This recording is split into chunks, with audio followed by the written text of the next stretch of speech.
अस्सलाम वालेकुम डियर। आज की इस वीडियो में हम 11th केमिस्ट्री न्यू बुक के चैप्टर एटॉमिक स्ट्रक्चर के topic atomic number, proton number and nucleon number, identity of an element को डिस्कस करेंगे। डियर, ये टॉपिक इम्तिहानी नुक्ता नज़र से और किसी भी किस्म के टेस्ट के लिए बहुत इम्पोर्टेंट है। सो एंड तक लाजमी देखिएगा ताकि कोई पॉइंट मिस ना हो। तो चलते हैं अपने टॉपिक की तरफ। In 1913 Moseley observe that when different elements were bombarded with cathode rays the X-rays of some characteristics frequencies were produced. 1913 में मूसले ने यह मुशाहिदा किया कि जब मुख्तलिफ एलिमेंट्स को कैथोड रेज से बम्बार्ड किया जाए तो हर एलिमेंट एक ख़ास फ्रीक्वेंसी की एक्स-रेज पैदा करता है। It was found that the square root of frequency of the X-rays was directly proportional to the atomic number of an element Z। उसने ये मालूम किया कि इन एक्स-रेज की फ्रीक्वेंसी का स्क्वायर रूट किसी भी एलिमेंट के एटॉमिक नंबर के डायरेक्टली प्रोपोर्शनल होता है। मैथमेटिकली देखें, यहाँ लिखा हुआ है, He concluded that this number means the atomic number was a fundamental property of an element। मूसले ने ये नतीजा निकाला कि एटॉमिक नंबर किसी भी एलिमेंट की असल और बुनियादी पहचान होता है। मतलब ये कि अगर आप किसी एलिमेंट का एटॉमिक नंबर जानते हैं तो आप उस एलिमेंट की पहचान आसानी से कर सकते हैं।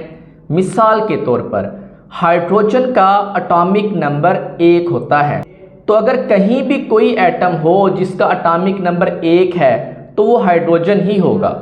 ऑक्सीजन का एटॉमिक नंबर होता है 8, तो अगर किसी एटम का एटॉमिक नंबर 8 हो तो वो सिर्फ और सिर्फ ऑक्सीजन हो सकता है, कोई और नहीं। इससे ये साबित होता है कि एटॉमिक नंबर Z हर एलिमेंट की शनाख्त का एक यूनिक तरीका है। It is also called proton number. इसको आप प्रोटॉन नंबर भी कहते हैं। एटॉमिक नंबर को प्रोटॉन नंबर भी कहा जाता है। ये एटम के न्यूक्लियस में मौजूद प्रोटॉन्स की तादाद को रिप्रेजेंट करता है। मिसाल के तौर पर अगर किसी एलिमेंट का एटॉमिक नंबर 8 हो तो उसमें 8 ही प्रोटॉन होंगे। इसी तरह अगर किसी एलिमेंट का एटॉमिक नंबर 17 है तो उसके न्यूक्लियस में 17 ही प्रोटॉन होंगे। The number of protons and neutrons in the nucleus of an element is collectively called its nucleon number A, also known as mass number। अब एटम के न्यूक्लियस में जितने प्रोटॉन और न्यूट्रॉन होते हैं उन दोनों को मिलाकर जो तादाद होती है उसे न्यूक्लियन नंबर या मास नंबर कहा जाता है। यानी एक एटम के न्यूक्लियस में प्रोटॉन और न्यूट्रॉन की मजमूई तादाद को मास नंबर या न्यूक्लियन नंबर कहा जाता है। Atomic number is related to the mass number by the following equation. अब एटम के न्यूक्लियस में मौजूद एटॉमिक नंबर और मास नंबर का आपस में ताल्लुक इस दिए गए फार्मूला से समझा जा सकता है। यानी A is equal to Z+N, जहाँ A मास नंबर है, Z यहाँ एटॉमिक नंबर को रिप्रेजेंट कर रहा है और N से मुराद यहाँ नंबर ऑफ न्यूट्रॉन्स हैं। For example, an atom of an element X having atomic number Z and mass number A is described as element X with mass number A and atomic number Z। और simply आप इसको यूं भी पढ़ सकते हैं A/ZX। Like जिस तरह यहाँ एल्यूमिनियम को उसने सिंबल दिया हुआ है, इसका एटॉमिक नंबर जो है 13 है और इसका मास नंबर 27 है। मिसाल के तौर पर अगर किसी एलिमेंट का एटॉमिक नंबर 13 और मास नंबर 27 हो तो उसे इस तरह लिखा जा सकता है। एलिमेंट के सिंबल के सबसे ऊपर राइट कॉर्नर पर आप मास नंबर लिखेंगे और उसके नीचे आप राइट कॉर्नर पर क्या लिखेंगे, एटॉमिक नंबर लिखेंगे। ऊपर मास नंबर, नीचे एटॉमिक नंबर लिखेंगे। जिस तरह एल्यूमिनियम का 27 मास नंबर ऊपर लिखा और 13 इसका एटॉमिक नंबर आपने नीचे लिखा। Number of neutrons in an atom can be calculated as, किसी भी एटम में न्यूट्रॉन्स की तादाद निकालने का फार्मूला है N is equal to A minus Z। ये किसी भी एटम में न्यूट्रॉन्स की तादाद निकालने का फार्मूला है। Let us consider aluminium. अब कहता है जी हम एक मिसाल लेते हैं एल्यूमिनियम की। इसमें देखें एटॉमिक नंबर उसने कितना दे दिया है, 13 दे दिया है। अब एटॉमिक नंबर से मुराद क्या होता है, नंबर ऑफ प्रोटॉन। अब अपने जहन में रखना, एटॉमिक नंबर से मुराद नंबर ऑफ प्रोटॉन होते हैं, जिसको आप Z से रिप्रेजेंट करते हैं। ये नीचे यहाँ पे देखें लिखे हुए हैं सिंबल के राइट कॉर्नर पर नीचे की तरफ, ये 13 है। और मास नंबर कितना है, 27। मास नंबर को आप न्यूक्लियन नंबर भी कहते हैं, इसको रिप्रेजेंट करते हैं A से, तो ये 27 है। तो हमने जब न्यूट्रॉन निकालने हैं तो न्यूट्रॉन निकालने के लिए मास नंबर में से एटॉमिक नंबर जो है वो निकाल देते हैं। मास नंबर में से आपने एटॉमिक नंबर को माइनस कर देना है, तो आपके पास नंबर ऑफ न्यूट्रॉन्स आ जाएंगे। तो एल्यूमिनियम की एग्जांपल में नंबर ऑफ न्यूट्रॉन्स कितने हैं, 14 हैं। Similarly the number of electron, protons and neutrons can be justified for an ion as in the following example. इसी तरह किसी आयन के लिए प्रोटॉन, इलेक्ट्रॉन और न्यूट्रॉन का तयन भी किया जा सकता है। फॉर एग्जांपल ये एल्यूमिनियम है, aluminium atom loses 3 electrons to form aluminium ion. अब एल्यूमिनियम क्या करता है, 3 इलेक्ट्रॉन लूज करके Al3+ आयन बनाता है। अब जब कोई एटम लूज करता है ना इलेक्ट्रॉन, तो उसके ऊपर पॉजिटिव चार्ज आता है और वो केटाइन बनाता है। अब यहाँ पे 3 पॉजिटिव चार्ज है, इसका मतलब इसने 3 इलेक्ट्रॉन ज़ाया कर दिए, खारिज कर दिए। अब एक चीज़ अपने जहन में रखिएगा, अगर एक एटम न्यूट्रल है, मैं न्यूट्रल एटम की बात कर रहा हूँ, न्यूट्रल एटम में number of protons is equal to number of electron होते हैं, यानी कि जितने नंबर ऑफ प्रोटॉन होंगे उतने ही नंबर ऑफ इलेक्ट्रॉन होंगे। यहाँ पे एटम, एल्यूमिनियम का जो एटम न्यूट्रल है, इसमें 13 यहाँ पे प्रोटॉन है, तो 13 ही यहाँ पे इलेक्ट्रॉन होंगे।